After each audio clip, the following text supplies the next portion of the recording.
గత 10 ఏళ్లలో పత్తి మద్దతు ధర రెట్టింపైందన్నారు కేంద్ర మంత్రి కిషన్ రెడ్డి. తెలంగాణలో 58,000 కోట్ల విలువైన పత్తి కొనుగోలు చేసినట్టు చెప్పారు.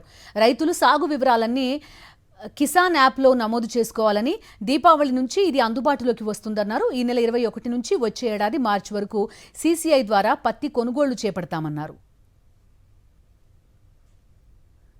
లాస్ట్ 10 ఇయర్స్లో చూసినట్లయితే 473 లక్షల బేల్స్ కొనుగోలు చేయడం జరిగింది.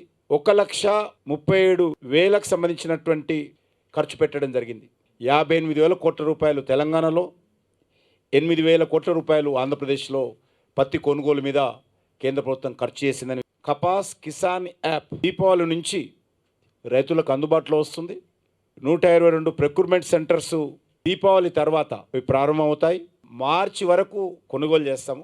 రైతులకు నకిలీ విత్తనాల పేరు మీద ఏ రకమైనటువంటి అన్యాయం జరిగినా, విక్రయించినా కఠినంగా మరి పోలీసులు చర్యలు తీసుకుంటున్నారు. కొన్ని కంపెనీలను ఇప్పటికే మూసివేయడం జరిగింది, డీలర్షిప్ను కూడా రద్దు చేయడం జరిగింది.